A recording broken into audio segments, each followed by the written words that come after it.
Good morning to all. Today's topic is branch account.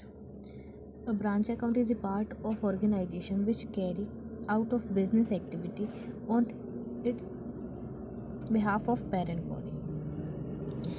जो parent body के behalf पे जो पेरेंट बॉडी क्या होती है, सबसे पहले हेड ऑफिस होता है. हेड ऑफिस सिर्फ एक जगह रहता है, जैसे किसी किसी का हेड ऑफिस मुंबई होता है, किसी का कुछ होता है हेड ऑफिस. तो हेड ऑफिस एक रहता है, वो अपनी बिजनेस को अलग अलग पार्ट्स में डिवाइड कर देता है, उसे हम ब्रांच कहते हैं. एक हेड ऑफिस हुआ जिसने अपने प्रोडक्ट्स को अलग अलग जगह लोकेट किया है, अलग अलग जगह से उस चीज़ की सेल हो रही है. तो हेड ऑफिस तो एक जगह है जहाँ उसका मेन हैंडल है, वो एचओ होगा जो कि हेड ऑफिस है, और उसके जहाँ डिफरेंट सप्लाईज हो रहेंगे उसको हम ब्रांच बोल देंगे. अलग अलग जगह फैली हुई चीज़ को हम ब्रांच बोल देंगे. जैसे कि एक पेड़ रहता है, पेड़ की जो रूट्स रहती हैं वो हो गया हेड ऑफिस, और उसकी जो ब्रांचेस रहती हैं वो ब्रांचेस ही हो गई. तो ऐसा हम इसमें ब्रांच अकाउंट में भी ऐसा ही देखेंगे कि एचओ हो गया मेन, और जो उसके पार्ट्स हैं वो हो गई branch. So branch is always located in HO at the same control. हमेशा कंट्रोल कौन करता है? सिर्फ एचओ करता है. हेड ऑफिस हमेशा कंट्रोल करता है, उसके इंस्ट्रक्शंस पे ही ब्रांच चलती है. अगर एचओ ने कह दिया कि ये चीज़ इतने में सेल होगी तो उतने में ही सेल होगी. ब्रांच को हम दो तरीके से क्लासीफाइड करते हैं. एक रहता है डोमेस्टिक और एक रहता है फॉरेन. डोमेस्टिक मतलब क्या होता है? Same inland home. फॉरेन मतलब फॉरेन कंट्रीज़ वगैरह में हो गया. जो डोमेस्टिक होते हैं उसको हम इनलैंड और होम ब्रांच भी कहते हैं, और जो फॉरेन होती है उसको हम फॉरेन ब्रांच ही कहते हैं. डोमेस्टिक ब्रांच को हम डिटेल में डिस्कस करते हैं. डोमेस्टिक ब्रांच होती है, लोकेट होती है सेम कंट्री में लोकेट होती है. There are two types of domestic branch.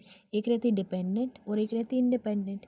Dependent जो डिपेंड रहती है, इंडिपेंडेंट जो इंडिपेंडेंट रहती है. डिपेंडेंट ब्रांच क्या होती है? Do not maintain their own books of account, share record maintain by there. Dependent होती है, जो एचओ रहती है ना, हेड ऑफिस रहता है, वो मेंटेन करता है डिपेंडेंट ब्रांच को. इंडिपेंडेंट ब्रांच क्या रहती? Purchase from outside, get goods. HO is HO means head office. Supply to head office, fix a sale price by itself, also pay expense from cash in their own accounts, which means जो dependent होती है ना, वो depend रहती है हमारे head office पे. Head office जो कहेगा वो करेगी. जो इंडिपेंडेंट ब्रांच होती है वो डिपेंड नहीं रहती है एचओ पे, हेड ऑफिस पे डिपेंड नहीं रहती. इनको जो करना वो खुद करेगी. और यहाँ लिखा भी है जो एक्सपेंस होते हैं कैश में वो खुद ही देती है. Expense from cash in their own account, खुद के अकाउंट से वो एक्सपेंस निकाल के देती. फॉरेन ब्रांच क्या होती है? जो डिफरेंट कंट्रीज़ में लोकेट होती है. फॉरेन मतलब समझ ही आ रहा है अब्रॉड वगैरह, तो डिफरेंट कंट्रीज़ में लोकेट होते हैं. मेथड्स देखते हैं हम कुछ डिपेंडेंट ब्रांचेस की. डिपेंडेंट ब्रांच क्या होती है कि डेटर्स हो गए, इसमें डायरेक्ट हो गए. One account for one branch पर एक अकाउंट रहता है जिससे हमें पता चलता है कि P&L क्या है, हमारा प्रॉफिट कितना, हमारा लॉस कितना है. इसमें फाइनल अकाउंट आ जाएगा, स्टॉक्स आ जाएंगे, डेटर्स आ जाएंगे, होलसेल प्राइस सिस्टम आ जाएगा. जिसमें समटाइम्स जो एचओ रहते हैं, हेड ऑफिस रहता है, वो ओपन करते हैं its own retail branch. Retail branch को ये खुद खोलते हैं और सेल करते हैं गुड्स को. एडिशनल सेलिंग्स भी करते हैं थ्रू होलसेलर्स. जो हेड ऑफिस रहते हैं गुड्स को सेंड करते हैं, क्या होलसेल प्राइस पे सेंड करेंगे वो, फिर कॉस्ट पे सेंड नहीं करेंगे. देन जो गुड्स रहते हैं सेंड टू ब्रांच, जो ब्रांच के पास पहुंचते हैं ना credit form to wholesale price to head office, trading account में चले जाएंगे. वो जो सारा अमाउंट रहेगा वो ट्रेडिंग अकाउंट में चला जाएगा.